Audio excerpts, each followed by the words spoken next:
저는 누가 대답을 해주셔도 괜찮은데요. 마지막 부분에 보면 강철원 사육사가 중국에 가서 그 푸바오와 재회를 하는 그 장면이 나오는데 그걸 보면서 조금 더 격식 있게 내지는 조금 다른 방면 준비된 만남이 이루어지면 어땠을까 하는 생각도 하거든요.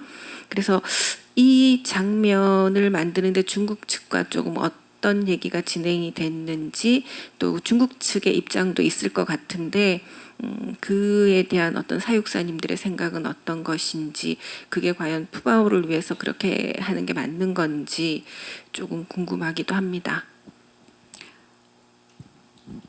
답변하고 싶으세요? 제가 하겠습니다. 제가 중국에 다녀올 때 조금 걱정을 했던 부분이 아마 중국 쪽의 사육사나 관계자들도 그랬고 저희도 그랬고 조금 걱정을 했던 것이 혹시 적응을 하고 있는 푸바오에게 뭔가 다시 교란 약간 혼동을 줄 수 있는 그런 기회가 되면 안 되겠다라는 생각을 했었고요.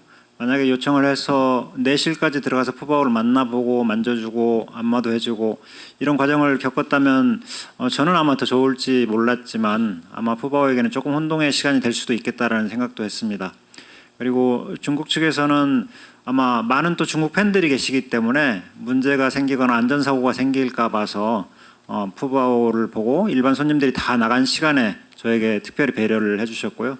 다음 날도 아침에 일반 손님들이 또 들어오시기 전에 저희만 따로 만날 수 있도록 그렇게 배려를 해주셨어요. 그래서 아마 저희를 위한 배려가 아니었나라는 생각을 하고 시간은 사실은 더 많이 보고 푸바오랑 시간을 보내고 싶었지만 아마 푸바오도 저도 아마 그 정도 시간이 저는 적당하지 않았나라는 생각을 또 합니다. 그래서 앞으로도 아마 기회가 된다면 또 중국에 갈 기회가 있다면 분명히 또 푸바오를 찾아갈 거고요.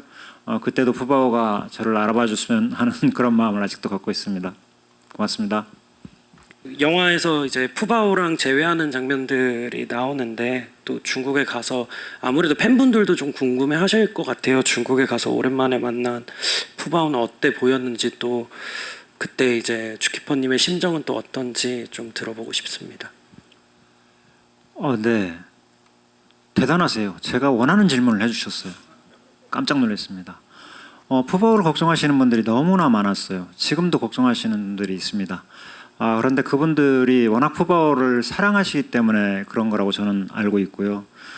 제가 중국에 가기 전에 그분들에게 한 말씀도 못 드렸던 것은 제가 보지 않고 말씀을 드리는 건 좀 신뢰성에 문제가 있을 것 같고 제가 보지도 않고 잘 지내요, 잘못 지내요라고 또 이야기를 하기도 그렇고 그래서 사실은 말씀을 드릴 수가 없었고요. 다녀온 시점에서 말씀드리는 건 아마 푸바오가 이제 3월 3일 날 마지막으로 손님들과 이별을 하고 검역을 하는 기간부터 해서 사실은 제가 가는 기간 그 기간까지도 푸바오는 긴장의 연속이었습니다. 왜냐하면 한국에서 검역을 한 달 동안 받고 처음 자동차를 타보고 처음 비행기를 타고 그 다음에 날아가서 또 검역을 받고 그 다음에 또 이동을 하고 이런 과정들의 연속이었거든요. 그렇다면 야생동물들에게 이동이라는 건 굉장히 긴장되는 순간이고 그런 긴장의 연속선상에 있는 푸바오에게는 당연히 꼭 즐거운 모습들만 관찰되진 않고 약간은 긴장되는 모습, 조금 놀라는 모습들 여러 가지 모습들이 아마 그 팬분들에게 보여줬을 거라고 생각이 됩니다. 그래서 그런 부분들은 아마 푸바오가 긴장의 연속의 적응 과정이었다면 또 푸바오 팬으로서 이해를 해주시면 어떨까라는 생각이 들고요. 아마 조만간 이제 푸바오가 적응을 거의 마치는 시기가 돼가지 않나라는 생각을 하고 그러면 푸바오의 새로운 판생이 제2의 판생이 열릴 것이다라고 믿어 의심치 않습니다. 푸바오는 그런 아이니까요.